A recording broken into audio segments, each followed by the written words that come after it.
A very warm welcome to each and every one of you to the second edition of ExxonMobil Presents the Economic Times Promising Plans 2022.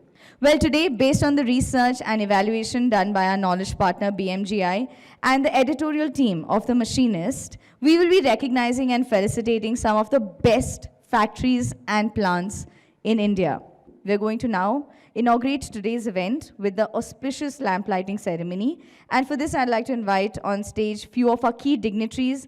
I'm going to request you to please join me in welcoming them onto the stage for the lamp lighting.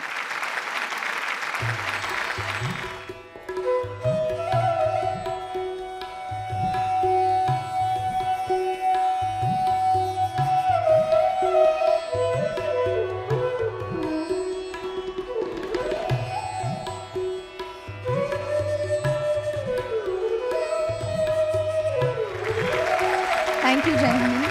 As we now proceed forward, I would like to now invite up on the podium Anvita Pillai, Assistant Editor, B2B Division, Worldwide Media, for the opening remarks. A very warm welcome to the second edition of the Economic Times Promising Plant. And we are happy to have each one of you here with us today. As a journalist covering the manufacturing industry for the last couple of years, I am elated to be a part of this event which recognizes growth, innovation, and change. India is right now at a decisive point in its journey towards prosperity. Never before in the history of mankind has the pace of innovation and technological acceleration been faster than it is today. As we move ahead, people and technology will be the two keys that will help the industry unlock its potential. Focusing on building employee safety, building an IoT infrastructure, shifting focus towards technologies such as big data, AI, ML, blockchain, etc., will revolutionize the Indian manufacturing sector. Further, it is now even more important for manufacturers to understand that customers want more. Thank you for staying with me through this opening note. We have a great evening lined up for you, and we truly hope you enjoy it as much as we enjoyed it bringing to you. I'd like to call our host Himanshi back on stage. Well, it's now time for an extremely engaging fireside chat on building manufacturing of the future during COVID-19. First of all, Dr. Dere, thank you so much for joining us. India's COVID vaccination coverage has crossed around 208 crore people. And it takes a lot of hard work to reach this level. What was going on in your mind when the Serum Institute was tasked to vaccinate one of the biggest program after polio? The first question came to our mind is, we have an ongoing business. So even if you have to address the pandemic, how will you preserve Correct. the ongoing business? You Correct. can't tell the world that we will make you quite healthy, we'll protect you against pandemic flu or pandemic COVID-19, but your children will die of measles. I mean, that cannot be. So the first question was, how do we manage this particular challenge while we maintain our bread and butter and the normal supplies intact. Right. So there was no such big thoughts that we would achieve something great and all those things. We just wanted to say, yes, people are looking at us, including our own family members saying jokingly, when are you going to give us vaccine and are we going to be safe? But this was the initial reaction. You have a manufacturing capacity, you have X plus into X2 amount of manufacturing capacity can be boosted up. But what about supply chain? When the entire world was, crumbled during the lockdown, even India's supply chain was crumbled. You managed to, put those vaccines to the bottom of the pyramid. How did you manage it? I think we have been in the vaccine industry for last more than 50 years. And before the pandemic struck us, we were having an infrastructure of providing goods in a controlled temperature to more than 169 countries. Oh, wow. So we already have a blueprint of making such massive supply chain issues correctly placed in time. But this challenge was little different in a way that, again, I told you, when we wanted to maintain what we have been doing and plus add to it, that was a challenge. But if you have to decide the correct supply chain management I think 50% credit goes to Government of India as well.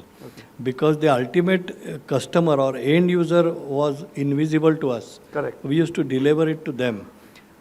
Fortunately, what happened that India eradicated polio, you must have Yes, been of seen. course. We And all have so taken we those had doses. infrastructure of reaching to the last customer, to the end user in a very methodical way. And that was because of the knowledge of polio campaigns. Oh, correct.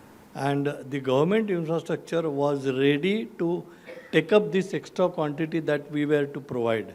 So while we had experience, we increased our infrastructure of supply chain management, but the 50% credit also goes to Government of India, where they really managed to take up every drop that we produced on exactly on the same day whenever it was required for. So Well, interesting, yes, Dr. Sir. that is really their credit as well. Thank you so much, Dr. Thank Sir. you. Thank you, everyone. Thank you, everyone.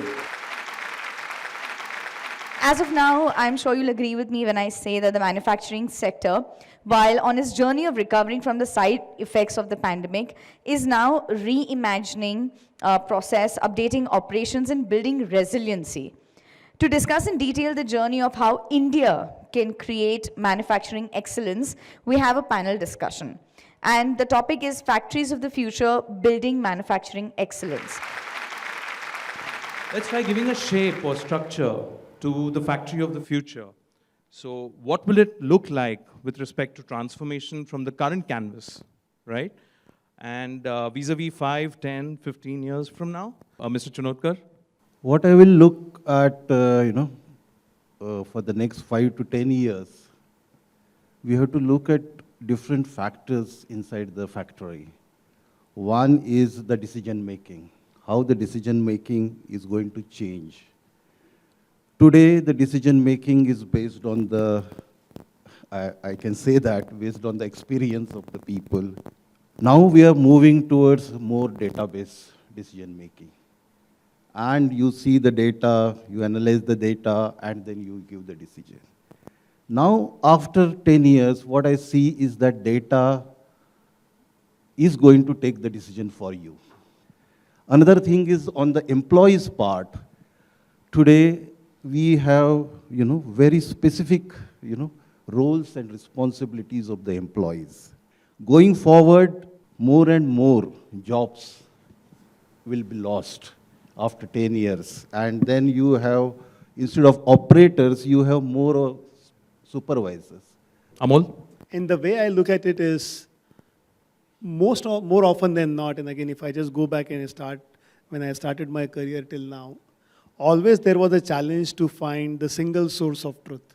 It used to take maybe minutes, hours, days or weeks or month to find out a information which everybody agrees and say, okay, yes, this is what the right information. And if I look at the whole digital transformation journey, all those informations now available on a single click of button.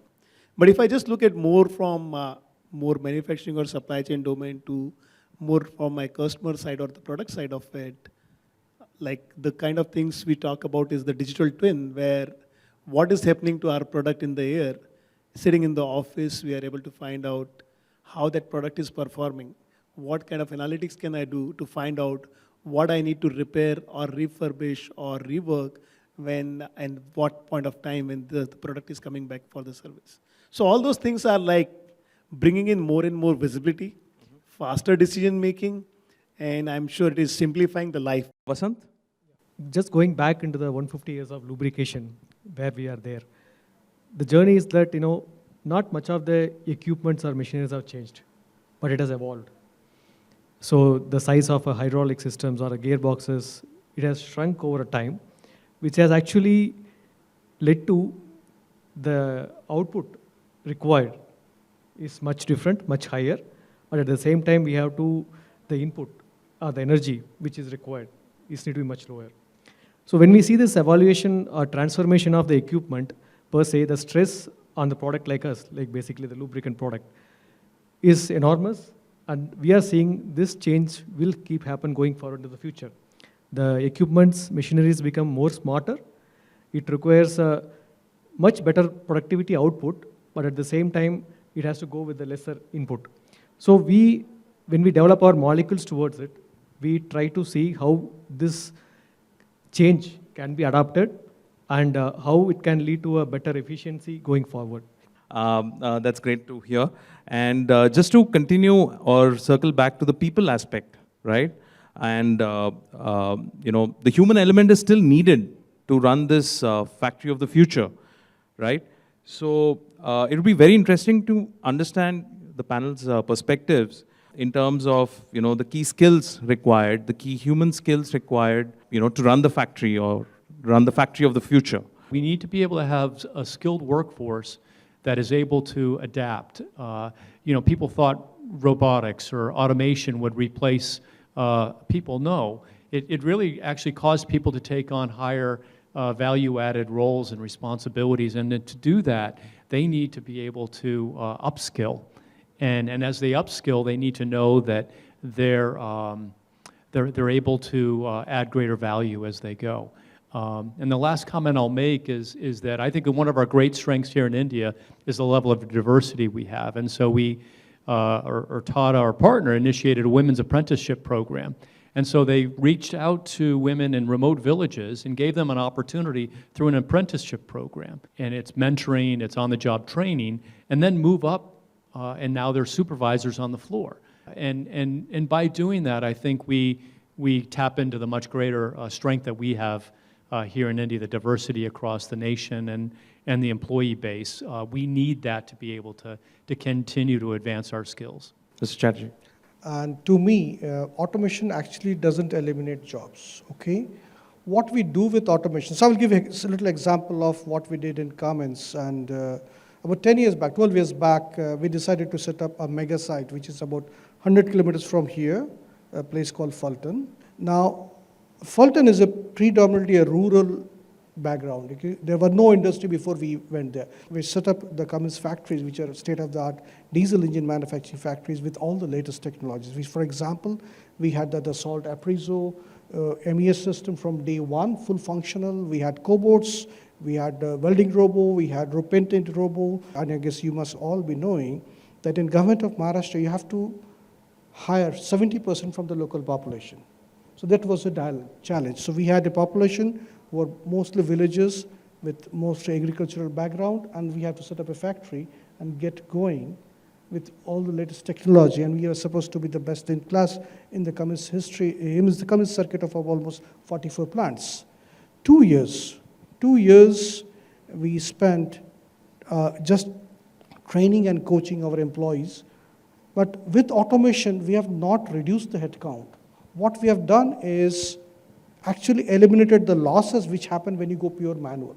So what automation does is eliminates inefficiency, improves quality, improves productivity. It literally, if you do it properly, it doesn't need to eliminate human being, because we also need to keep in mind that in India, providing employment is also a responsibility for the industry. Thank you very much, gentlemen, for a very engaging discussion.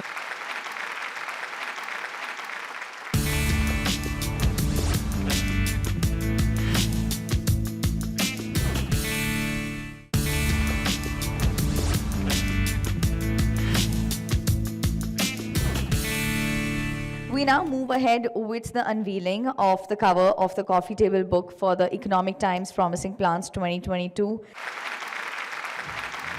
So ladies and gentlemen, I hope you're ready. We're about to unveil the cover of the coffee table book.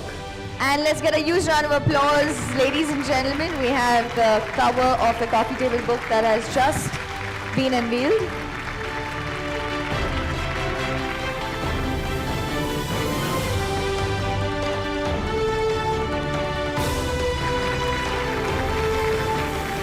So, ladies and gentlemen, the moment that we are all waiting for is now here, recognizing the most promising plants for 2022. Okay, ladies and gentlemen, the first promising plant that we'd like to felicitate this evening is Ashok Leyland. Congratulations.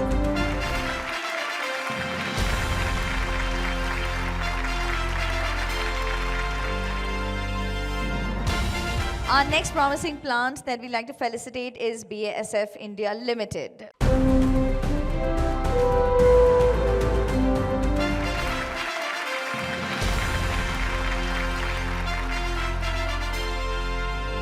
Our next promising plant is Bayer. Congratulations.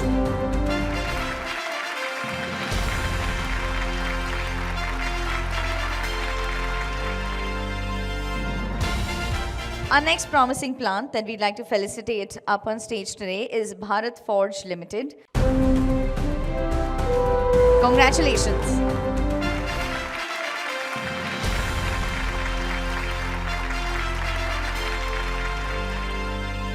Our next promising plant that we'd like to felicitate is Bharat Petroleum Corporation Limited. Congratulations.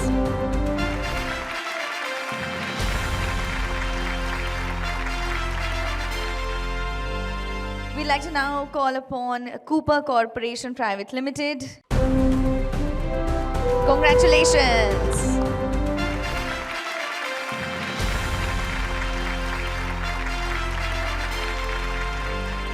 Our next promising plant is Cummins, India.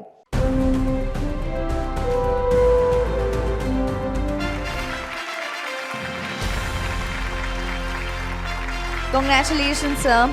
We'd like to now welcome our next promising plant, Endurance Technologies Limited.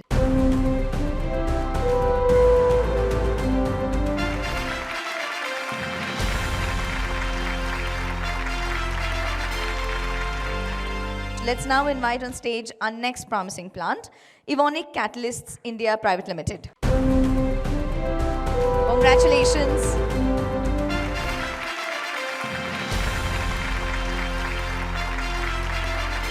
Our next promising plant that we'd like to felicitate here this evening is Faurecia India Private Limited. Congratulations.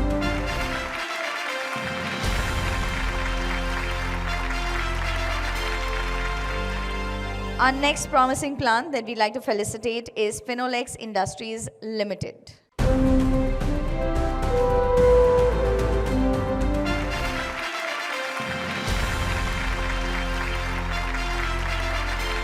Now, keeping the momentum going, we have our next promising plant, Force Motors Limited.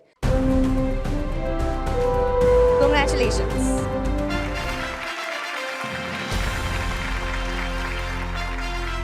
Our next promising plant that we'd like to invite on stage is GE Aviation. Congratulations.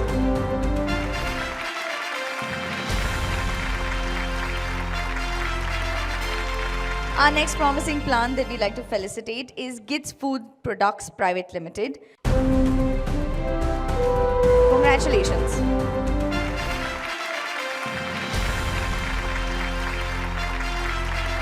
Our next promising plant that we'd like to felicitate is Grasim Industries Limited. Congratulations. Our next promising plant that I'd like to invite on stage is Kalyani Steels Limited.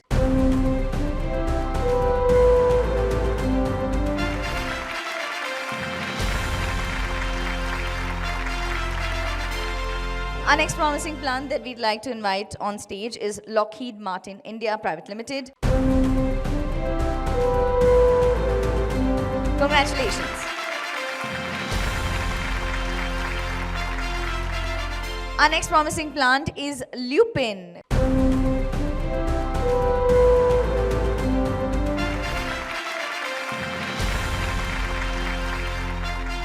Our next promising plant that we like to felicitate is Mahindra and Mahindra Limited.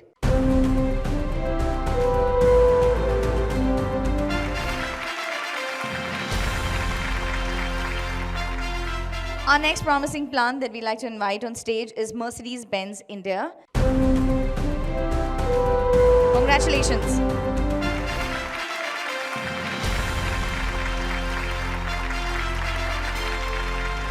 The next promising plant that we like to felicitate is Mondelez India Foods Private Limited.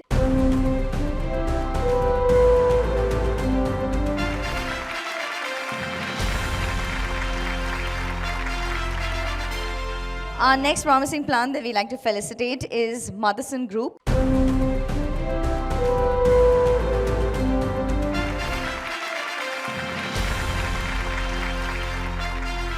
Our next promising plant that we like to felicitate is Nestle India Limited. Congratulations.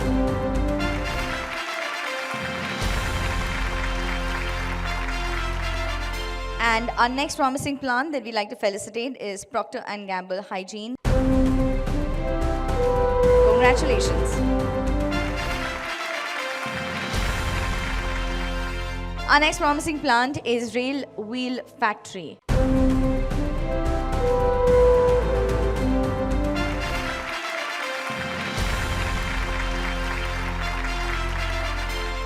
Ladies and gentlemen, our next promising plant that we'd like to felicitate is Rolls-Royce India. Congratulations.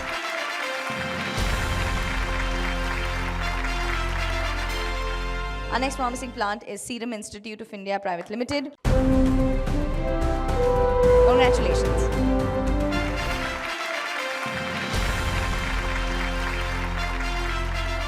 Our next promising plant is Skoda Auto Volkswagen India Private Limited.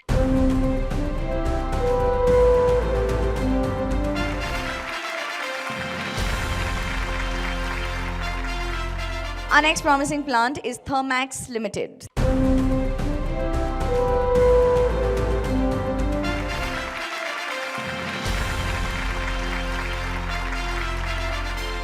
Our next promising plant that we'd like to felicitate is Timken India Limited.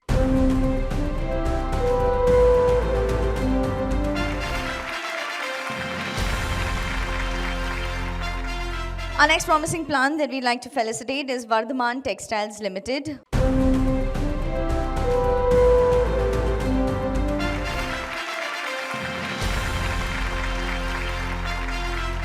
Our next promising plant that we'd like to felicitate is Vaptac.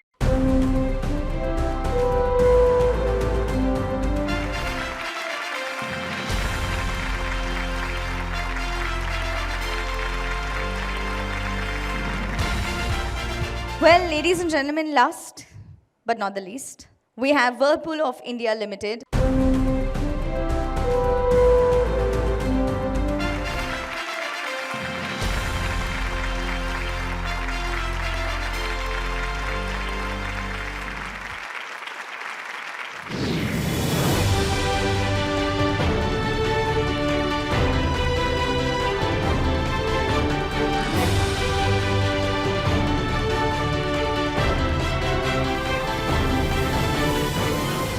I was looking forward to it. The event was going on. There was a lot of discussion and all, and we were all of us, I think, were looking forward to get this and satisfied completely. And I'm actually looking forward to take this award back home because we have 13 plants, and I'm sure all the plant heads will be ecstatic to see this award.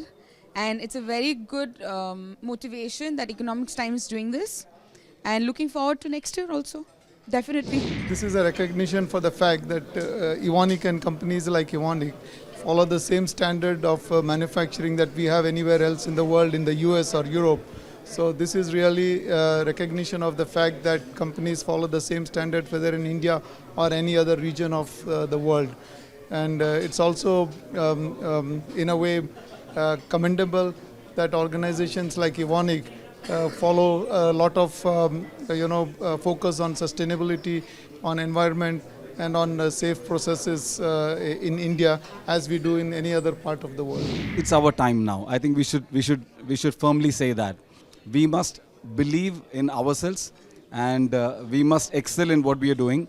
And productivity, innovation, and these are the keys. And we are seeing with artificial intelligence, data, machine learning, we see that this is the way that we will be going forward. And we wish to be part of actively supporting the Indian industry and also being part of the Economic Times events, and also wish that all the best to the Indian industry and that we truly become world class and world beaters. It's really exciting to be part of this event as a partner.